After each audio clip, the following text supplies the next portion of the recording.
Hello everyone and hello Mr. Camera. Welcome to Pep Coding. I hope you all are fine and enjoying coding this.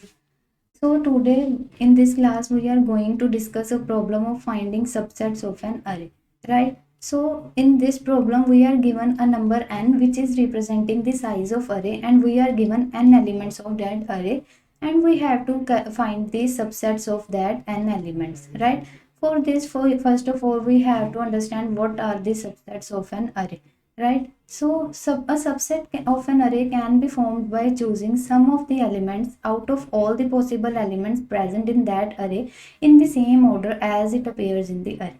Right? So let's take an example of an array of size say 3. Right? So let's take an array of length 3. So let the elements are A, B and C. Right? So there is an option for all the elements either to come in the subset or not to come in the subset. When they come in the subset, we have to take that element, otherwise we have to take this space. Right? So when we think about the two options that there are two options for A, either to come or to not. Right? So we think of binary because in binary we have two options 0 and 1. So we can think of 1 as the value is coming in the subset and 0 as the value is not coming in the subset.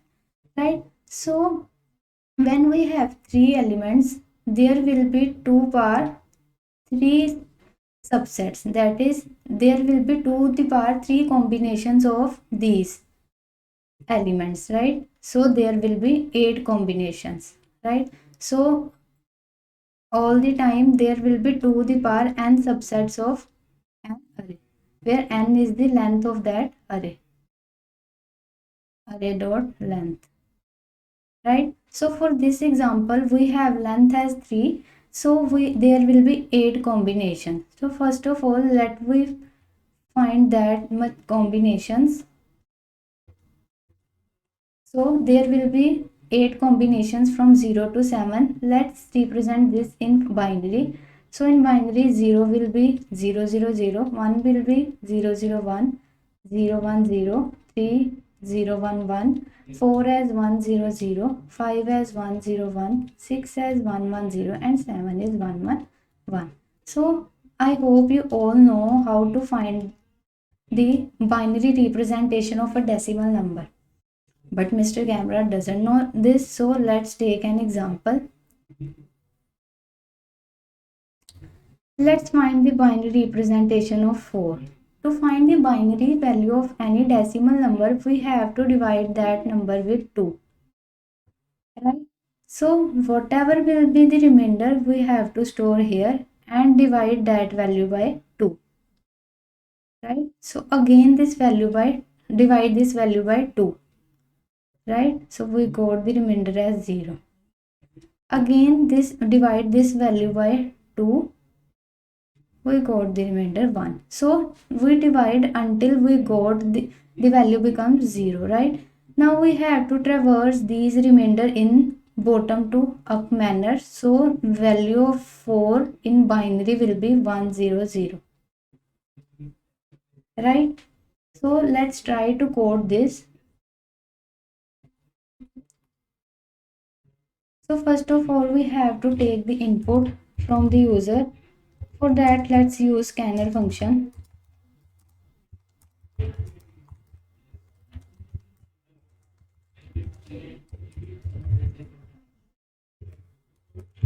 We have to take number of elements to be present in the array. So let's n represent the number of elements and then we have to take an array where we will be storing that elements. So this array will be of length n. Right?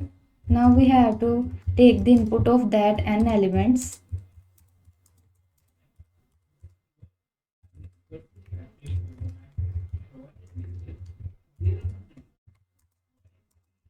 So this for loop will take the input of that n elements. Now we know that the number of subsets will be the 2 to the power n, right? So let total number of subsets will be, I am using math.power function to calculate the power. Since this function gives us power, it gives us the value in double, so let's convert it into integer. Now we have to traverse from 0 to total number of subsets.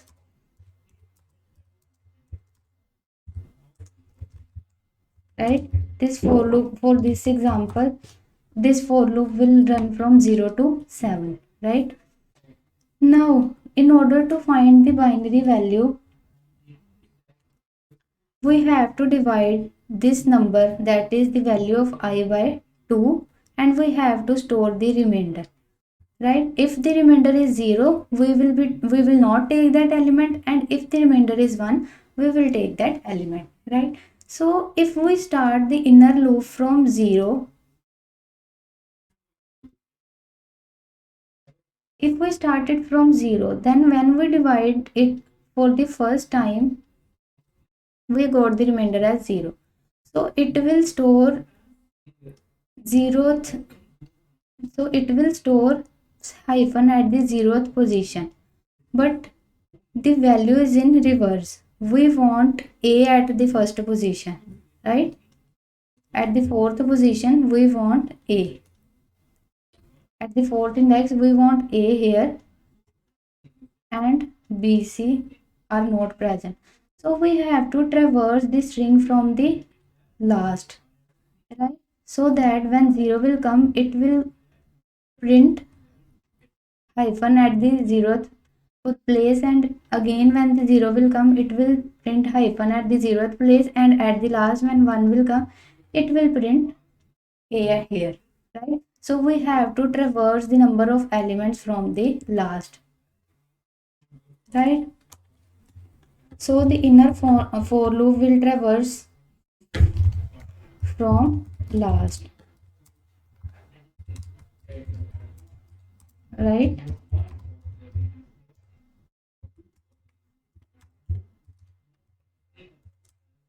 Now if we divide I with 2, then it will modify the original I, but we want the but we don't want modifications here, right? So we have to store this value into some variable, into some temporary variable, right? So we have to store the value of I in some temporary variable, so that original I will not get modified, right? So let's take a temporary variable here,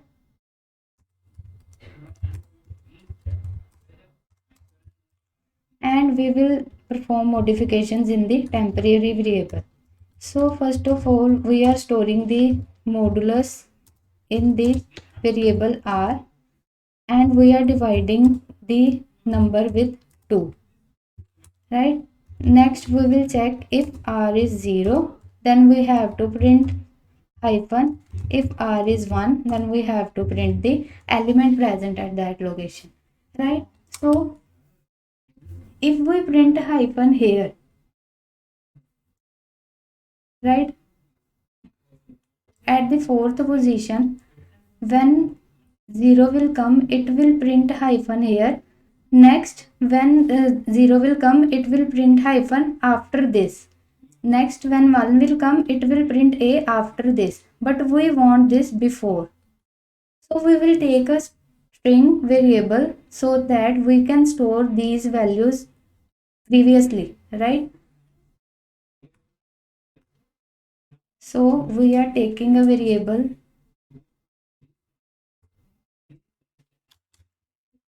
we are taking a string, say set, which is empty. Then we have to add hyphen previous before the previous string, right? Let's also print a space here.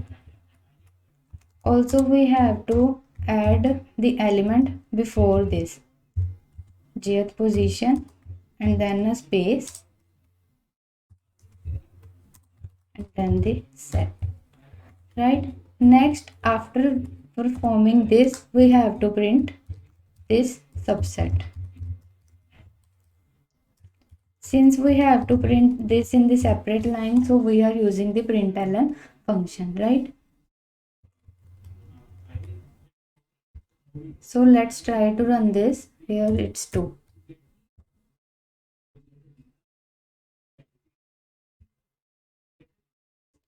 So you can see that we are getting the expected output. So there are total 8 subsets of this string, given string, right? So let's dry run this code.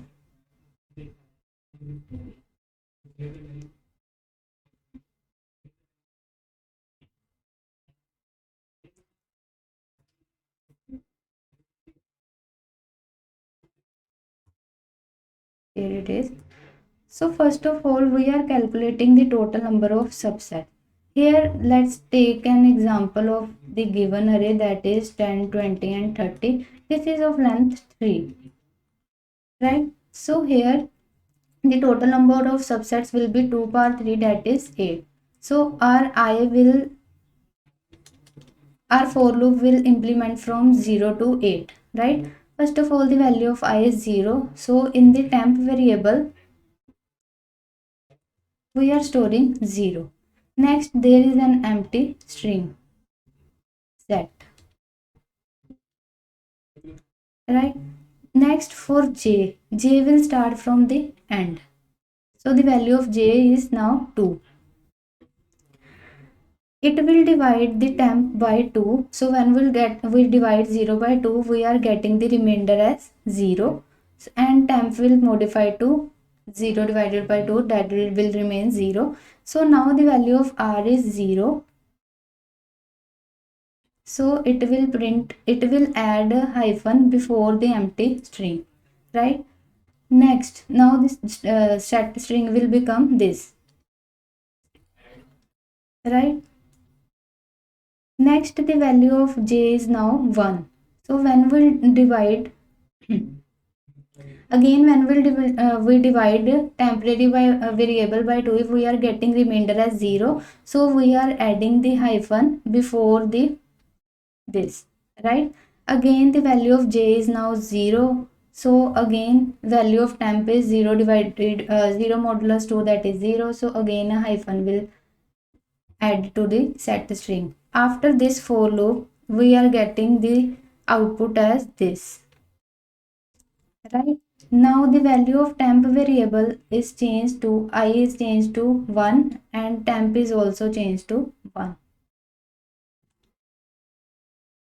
Set is now again empty, right? Now the value of j is 2. So when we divide 1 by 2, we are getting modulus as 1, right? Value of r is 1. So if r is 1, we are adding that element before the set string, right?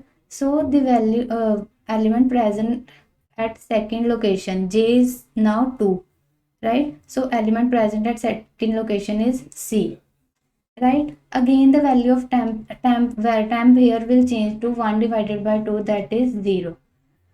J will get decremented. The value of j will now become 1. Now the value of r is 0 divided modulus 2, that is 0. So when 0 will come, r is 0, so we will add hyphen over here before this, right? Again j will get decremented. The value of temp is 0. We got modulus as 0 and space will get printed, hyphen will get printed here. So at the end of this for loop, we got the string as this, right? Again, the value of I now becomes 2.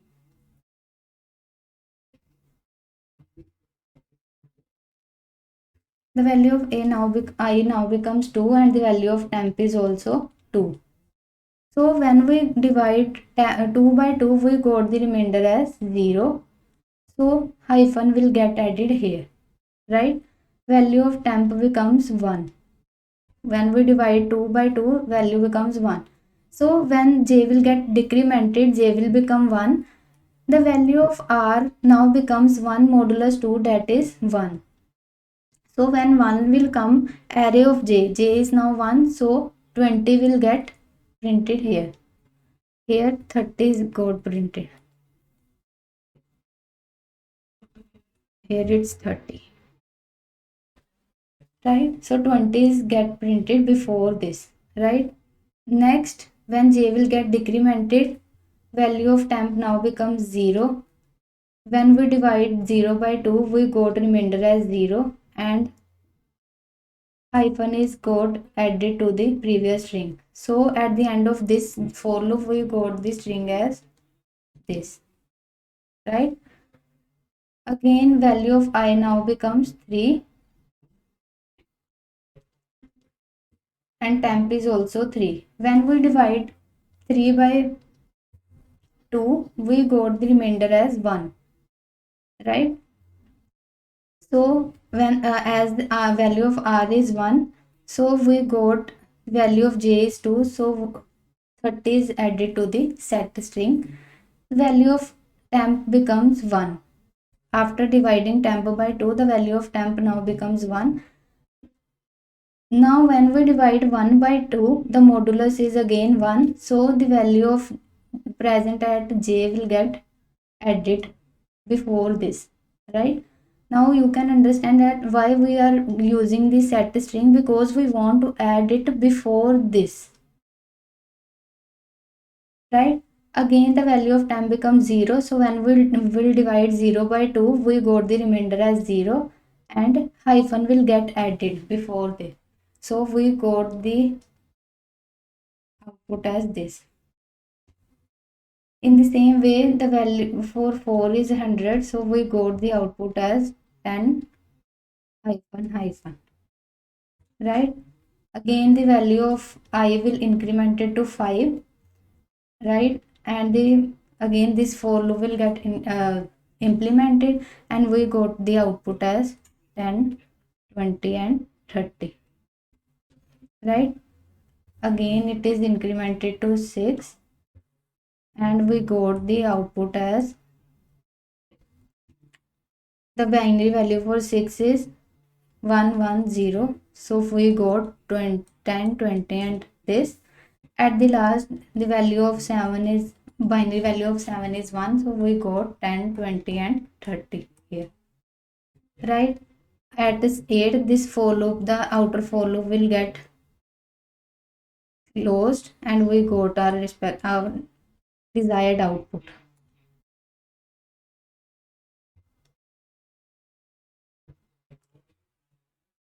Right? So this program is taking a space complexity of big of n, since we are using a string set of length n, where n is the length of array. Right? And the space complexity and the time complexity for this is, we can see that the outer for loop is implemented for 2 power n time. Right? 2 power n, and the inner loop is implemented for n time. So this time complexity for this is big of 2 power n into n. Right? So I hope you understand this problem. We'll meet in the next class. Thank you.